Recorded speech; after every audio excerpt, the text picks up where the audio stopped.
চলো, অনেকেই বলেছো যে দিদি তোমার ডেলিভারির ব্লগটা দেখতে চাই, জন্য আমি ডেলিভারির দিনের ব্লগটা তোমাদের কাছে নিয়ে এসেছি। জানি এই দিনটা কতটা গুরুত্বপূর্ণ, প্রত্যেকটা মেয়ের লাইফে এই দিনটা খুবই স্পেশাল। যারা নতুন মা হয়েছো তারা নিশ্চয়ই জানে। আমি জানতাম না কিভাবে ব্যাগ গুছোতে হয় বা ব্যাগে কি কি নিতে হয়, তো আমার কাছে বড় ব্যাগও ছিল না যে আমি ব্যাগে করে গুছোবো কিছু। তারপর অনেক খুঁজে খুঁজে একটা ব্যাগ পেয়েছিলাম, যে ব্যাগটা অনেক আগে আলমারিতে ঢোকানো ছিল। তো যা হোক, ব্যাগটা পেয়েছি, এটাই ভালো বলতে হয়। তারপরে লোকের কথার মতন যা যা লাগে আর কি, সেইগুলো সবই পাটপাট করে গুছিয়ে রেখেছিলাম। কারণ দিনটা এমনই ছিল যে মনের মধ্যে একটা ভয় আর একটা আনন্দ দুটোই কাজ করছিল আমার মনে। কারণ আমার ডেলিভারির দিনটা হঠাৎ করেই ঠিক হয়ে যায়। আমি 9 মান্থের চেক আপে গিয়েছিলাম, ডক্টর হঠাৎ করেই বললো যে সন্ধ্যের মধ্যে অ্যাডমিট করে নিতে। যাই হোক, যেরকমভাবেই লোকের কথা মতো বা মায়ের কথা মতো যা যা জিনিস লাগে আর কি, সেগুলো সবই গুছিয়ে নিচ্ছিলাম। কারণ আমাদের হাতে একদমই টাইম ছিল না। নিয়েছিলাম হচ্ছে 2টো হাউস কোট, একটা সুতির নরম কাপড়। কারণ এখানে আমার হেলথ সেন্টার থেকে বলে দিয়েছিল একটা কাপড় নিয়ে যেতে। জানি না ওখানে লাগবে কি না লাগবে, তাও যে যা বলেছিল আমি সব গুছিয়ে নিয়েছিলাম। পেটিকোট, টাওয়েল, নিউবর্ন বেবির যা যা লাগে সব কিছুই আমি গুছিয়ে নিয়েছিলাম। আর আমাদের এখানে একটা নিয়ম আছে জানো তো, যে বাচ্চা হওয়ার আগে বাচ্চার জন্য, এটা সব জায়গায় প্রযোজ্য কি জানি না, বাট আমাদের এখানে আছে এই নিয়মটা। কারণ তোমাদের ওখানে নিয়ম থাকলে নিশ্চয়ই কমেন্টে জানিও। আমাদের এখানে এই নিয়মটা আছে, তাই আমি বাচ্চার জন্য আগে থেকে কিছু। সত্যি আমার বোনের একটা বেবি ছিল, সেই বেবিটার বেশি মাসও হয়নি, কারণ তার নতুন নতুন কটা জামা ছিল, সেইগুলোই আমি প্যাকিং করে নিয়েছি। এই জামাগুলো হাতে পেলেও না গুছিয়ে ভালো লাগে, একটা ইমোশনাল কাজ করছিল যে এই জামা নিয়ে যাচ্ছে আমি, আর কিছু ঘন্টার মধ্যেই আমি তাকে বুকে পাবো, তাকে দেখতে পাবো, কি হবে না হবে একটা মাথায় আলাদাই একটা টেনশন ঘুরছে। জানি না, মানে এতটা আনন্দ হচ্ছিল যে কি বলবো, আনন্দই আমি মানে পুরো পাগল হয়ে যাচ্ছিলাম। কারণ আমাদের হাতে বেশিক্ষণ টাইম ছিল না, আমাদের বেরোতে হবে 5টা, কারণ ওখানে 8টার মধ্যে পৌঁছতে বলেছিল।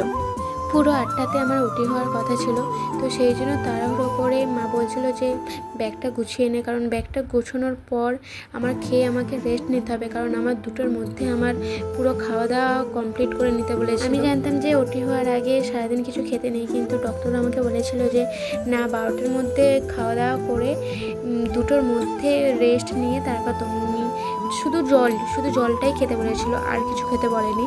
তো সেই জন্য আমি 12টার মধ্যে মা তাড়াতাড়ি রান্না করে দিতে আমি সব কিছু খেয়ে নিয়েছিলাম। 2টোর মধ্যে জল টল খেয়ে একদম রেডি হয়েছিলাম। তারপরে ভাবলাম যে কি করব, ব্যাগটা ভালো করে গুছিয়ে নিই। রেস্ট নেওয়া বলতে তো মাথার মধ্যে আলাদা একটা টেনশনই ঘুরছে। সবাই বলছে যে টেনশন না করতে, টেনশন করলে নাকি বাচ্চার ক্ষতি হয়। কিন্তু যতই যেই যাই বলুক না কেন, মনের মধ্যে তো একটা টেনশন হয়েই থাকে, এটা স্বাভাবিক না যে টেনশন হবে। করব কি না করব, এটা ভাবতে ভাবতেই যেন শরীরটা কেমন একটা লাগছে। বসে ভাবছিলাম, তারপরে মা ডাক দিল যে তাড়াতাড়ি রেডি হয়ে নিয়ে, সময় হয়ে এসছে। তারপরে মনের আনন্দে আমি একটু ঢালা দিলে একটু ড্রেস পরে নিয়ে রেডি হয়ে নিলাম, চুল ঠুল বেঁধে রেডি হয়ে নিয়েছিলাম। আর এখানে রেডি হয়ে ও বাবা, উনি কেক মারছে, তাই ভাবলাম লাস্ট যাওয়ার আগে বামটাকে একটু ক্যামেরা বন্দিই করে নিই। তো বাবাকে আমি এটাই বলছিলাম যে আর কিছুক্ষণের অপেক্ষা। তারপর যাওয়ার আগে ঠাকুরকে একটু প্রণাম করে নিলাম, আর আমাদের এখানে সবাইকে প্রণামও করে এসেছিলাম, মা বাবাকেও প্রণাম করেছিলাম, কারণ আমরা সবাই যাব রেডি হয়ে গেছিলাম, মা বাবা সবাই রেডি হয়ে গিয়েছিল।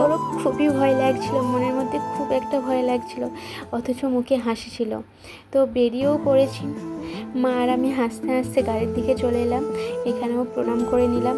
গাড়ি আমাদের চলে এসেছে, কারণ আমাদের একটা গাড়ি বুক করা হয়েছিল, সেই গাড়িটা হঠাৎ করেই আসতে পারেনি কিছু কারণের জন্য। তারপর তড়িঘড়ি করে একটা গাড়ি বুক করা হয়েছিল, কারণ আমাদের তো যেতেই হতো না।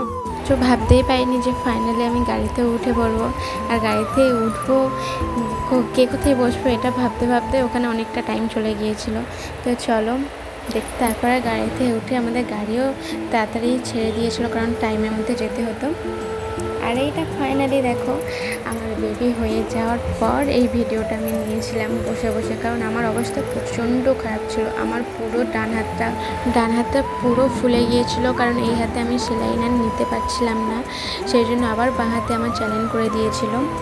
আর ফাইনালি দেখো ইমোনেসার, এইটা হচ্ছে আমার টোকেন নাম্বার। আমার হাতেও যেটা আছে সেটা আমার বেবির হাতেও আছে, এটাই হচ্ছে ওখানকার নিয়ম। ফার্স্ট টাইম আমার বেবিকে আমার কাছে দেয়নি, কারণ আমার অবস্থা প্রচণ্ড খারাপ ছিল, আমার শরীর প্রচণ্ড খারাপ ছিল। তো বেবি দিলে তোমাদের দেখাচ্ছি।